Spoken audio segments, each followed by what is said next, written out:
मस्त ही बिस्मिल्लाहिर्रहमानिर्रहीम। This is Mohammad Usman Munir, your English teacher. My dear students, आप कैसे हैं? ठीक हैं? आज जो लेक्चर मैं देने जा रहा हूँ ये मेरे 7 क्लास के बच्चे भी सुन लें और 8 के भी सुने और 9 के भी सुने। This is the lecture for all these 3 classes. Letter के बारे में देखो, लिखा हुआ है आपकी स्क्रीन पे, आया हुआ इंग्लिश पार्ट्स ऑफ लेटर। बेटा बात ये है कि whenever I teach you people in the class, आप लोग सब इकट्ठे हो गए हैं। This is the English time right now. I always say to you people when I start my lecture, English time, English time, English time. Come on, take your registers, pencils, and you have to be mentally with me. You're all the time physically with me. Physically तो आप लोग बैठे होते हो ना बेटा वहां पर, लेकिन I want you mentally. So my dear students के ये कुछ चीज़ें ऐसी होती हैं बेटा जो बड़ी बेसिक्स होती हैं और हमें ना वो गाइड की जाती हैं और ना हमें उनका पता चलता है। हम मटेरियल को क्रेम करते रहते हैं और वहाँ पे लिख के भी आते हैं, इसमें कोई शक नहीं, वहाँ पे लिख के आते हैं, लेकिन कुछ टेक्निकल मिस्टेक्स ऐसी होती हैं जो आपको पता नहीं होती। आप अपनी तरफ से कॉन्फिडेंस होते हैं, आपका कॉन्फिडेंस लेवल बड़ा हाई होता है। यस, यू आर कॉन्फिडेंट कि जी मैंने ठीक लिखा है, I will get marks, but there are some technical problems and those technical problems needed to be solved. So आज की इस वीडियो में जो लेटर ज़ाहिर है 7वीं वाले भी लिखते हैं, 8वीं वाले भी लिखेंगे, 9 वाले भी लिखेंगे, तो आपने मेरी इन बातों को गौर से सुनना है। मैंने आपके लिए एक स्केच भी बनाया है, उस स्केच के ऊपर फिर मैं आपको सारा समझा भी दूंगा। तो अगर इस तरीके से लिखेंगे, whenever I teach in the class, students put a question to me, sir हम सारा ठीक लिखते हैं बट सर हमारे मार्क्स नहीं आते। तो फिर मैं उन्हें कहता हूँ कि बेटा कुछ प्रॉब्लम्स तो ऐसी हैं जो अनकॉन्शियस है, आपको पता ही नहीं है, and you are confident enough कि यस कि हमने ठीक लिखा लेकिन हमारे मार्क्स नहीं आए। So there are some problems. तो आज बेटा आप सुन लीजिए, ये प्रॉब्लम्स आपने अपनी हल करनी है। We are discussing the parts of letter before starting your letters. मैं आपको ये बताने जा रहा हूँ कि पार्ट्स ऑफ लेटर कितने हैं और कौन सा लेटर का पार्ट किस तरह लिखना है। Okay, so let's start parts of letter. और ये देखिए बेटा आपका पार्ट्स ऑफ लेटर जो है आपकी स्क्रीन पे आ गया। आपकी basically let me tell you people, there are basic 7 parts. आप मैंने बहुत सारी जगहों पे इसको स्टडी किया है, but basically there are 7 parts of a letter, 7 parts, लेकिन वो ज्यादा हो जाएंगे। मैं आज आपको आई विल डिस्कस बेसिक या essential 5 parts of a letter, और ये वो 5 पार्ट्स होंगे जो बुनियादी तौर पर आपको चाहिए होंगे, और अगर आप इनको ठीक लिखेंगे, yes this is my conviction, you will get marks. हो ही नहीं सकता कि आपको कोई मार्क्स ना दे। नंबर 1 पार्ट्स ऑफ लेटर में बेटा होगी आपकी हेडिंग। अब इसके बाद मैं आपको स्केच देता हूं, फिर मैं आपको बताता हूं कि हेडिंग में क्या कहेगा और किस तरह लिखनी है।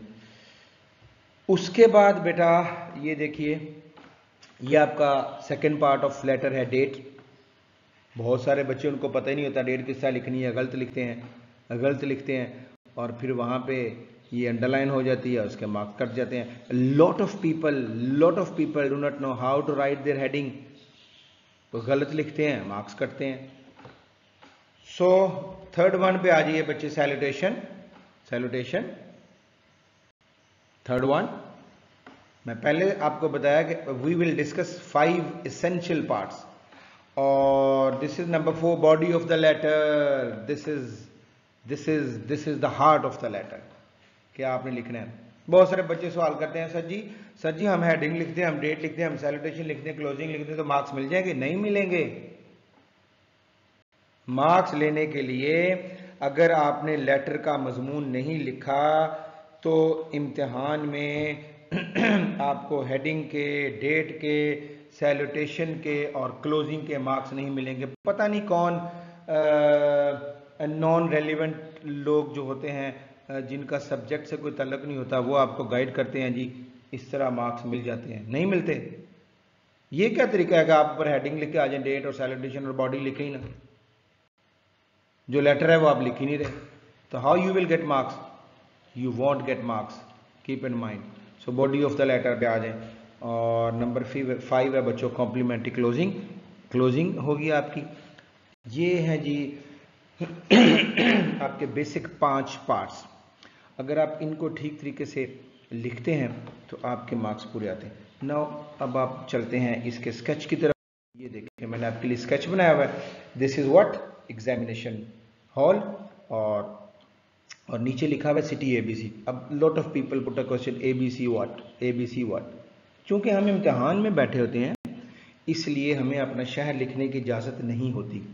तो अब ABC लिखा है, इसकी जगह आप DEF भी लिख सकते हैं, GHQ लिख सकते हैं। बट ये देखें ना, हम हेडिंग में ABC लिख देते हैं और क्लोजिंग में हम XYZ लिख देते हैं। ओके, तो एक सिमेट्री बन जाती है।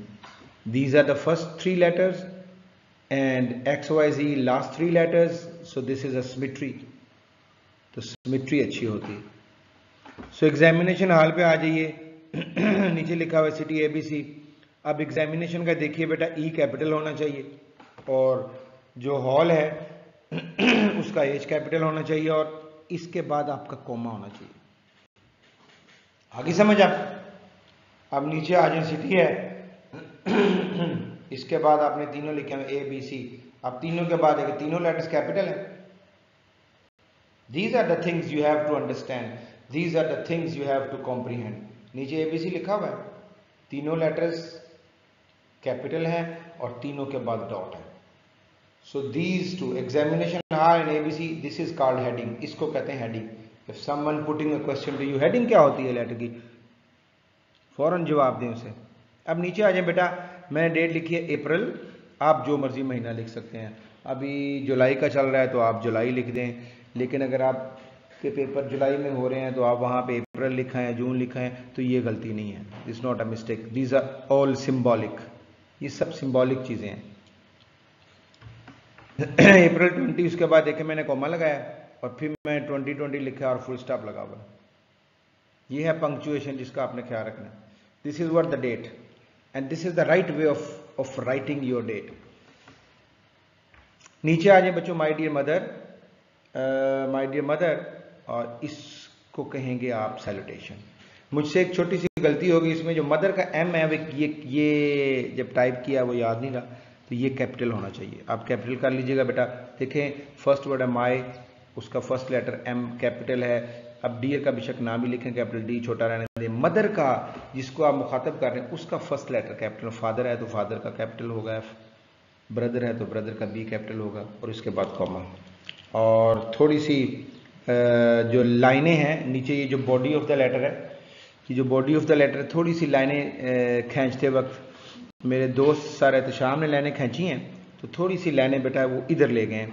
तो ये जो लाइनें हैं ना, इनको आपने, आपका बॉडी जो स्टार्ट होना चाहिए, ये जो डियर का लफ्ज़ है ना, डियर, हाँ, माई के बाद जो थोड़ा सा गैप आ रहा है ना, बस यहाँ से आप स्टार्ट कर लें, क्योंकि सर ने जब लाइनें खींची है ना थोड़ी सी दूर ले गए हैं।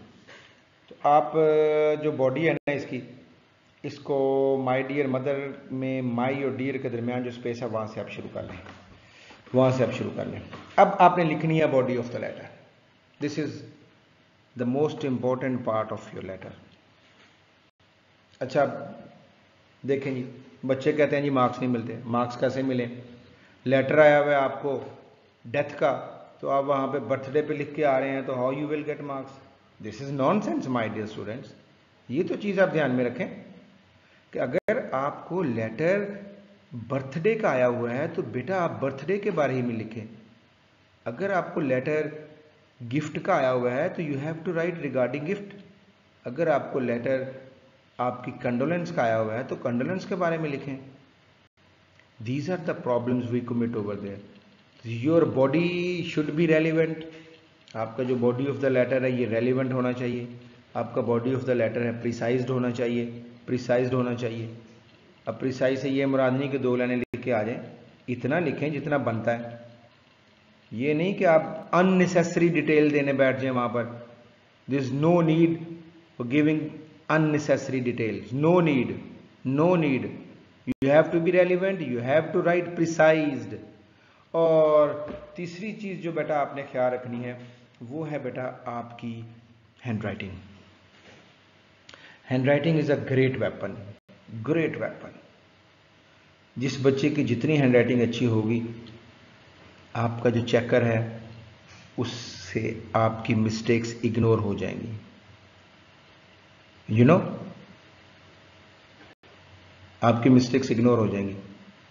ये जो आपका पेपर होता है ना, ये बिल्कुल आपका जिस तरह हम कहते हैं आज शादी वाला दिन है तो दूल्हा बड़ा तैयार श्यार होकर आता है। तो किस लिए तैयार होता है?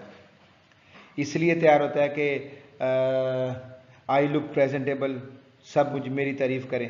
तो ये जो आपका पेपर होता है ना, ये दूल्हे की तरह होता है। इसको आपने सजाना होता है, इसको आपने तैयार करना होता है। इसको आप जितना प्यारा लिखते हैं आप उतने ही अच्छे मार्क्स लेते हैं। और मैं हमेशा आपसे कहता हूं और आज भी कह रहा हूं कि याद रखिए, hand writing is a great weapon. जितने साफ तरीके से लिखेंगे your mistakes will be ignored, और जितना गंदा लिखेंगे आपकी मिस्टेक्स पकड़ी जाएंगी और चेकर का ज़हन बन जाएगा कि इस बच्चे ने जो लिखा है वो गलत है। तो वो आपको बहुत ज़्यादा माइन्यूट तरीके से आपको चेक करेगा, डिटेल में डीप जाकर चेक करेगा। तो अगर आप चाहते हैं कि आपके मार्क्स आएँ तो उसके साथ बेटा आपकी हैंड राइटिंग एक बहुत बड़ा वेपन है। लास्ट पे आ जाए बेटा। अब देखें स्क्रीन की लेफ्ट और राइट पे हमने ये हेडिंग वगैरह डेट वगैरह दी, इसी पर मैंने नीचे अपनी योर स्टोरी लिख दिया। तो आप ये हेडिंग डेट वगैरह आप इसकी राइट पे भी ला सकते हैं, और ये जो आपकी क्लोजिंग है इसको आप लेफ्ट पे भी ला सकते हैं। या अगर हमने दोनों ही लेफ्ट पे लिख दिए हैं तो ये गलत नहीं है, ये गलत नहीं है। अगर किसी के पास नॉलेज नहीं है इस चीज़ का तो वो आपको ऐसे ही गलत गाइड करता रहेगा, ये गलत है, ये किधर लिखनी है, किधर लिखनी है। ये पुरानी बातें हैं। इन मॉडर्न इंग्लिश दोनों ही एक तरफ आ सकती हैं, या आप पुराने तरीके से भी लिख सकते हैं, एक राइट पे लिखते हैं, एक लेफ्ट पे लिखते हैं। This no issue at all. अब देखें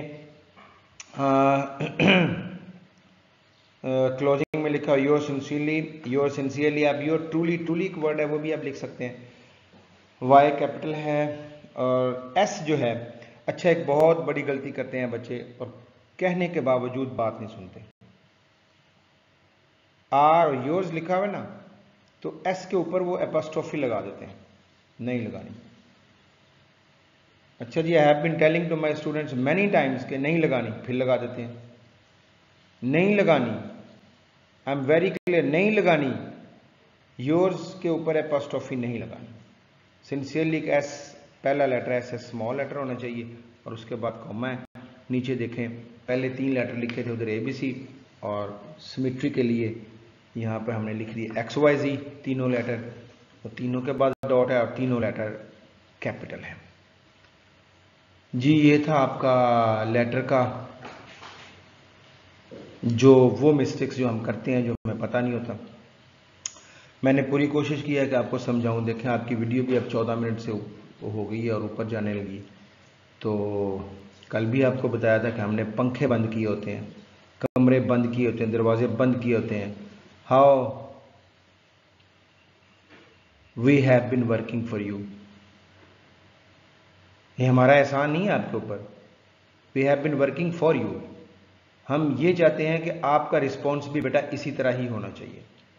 आप चीज़ों को सीरियसली लें, आप चीज़ों में you have to develop interest, ताकि इसका रिजल्ट अच्छा मिले, हमारी मेहनत का रिजल्ट अच्छा मिले। The way we are working for you. I hope so कि आप मेरी इस वीडियो को 2-3 दफ़ा सुनेंगे, चीज़ों को ज़हन में बिठाएंगे और इनको लिख लीजिएगा, और इनको ज़हन में बिठाना है। God bless you. अल्लाह हाफिज़।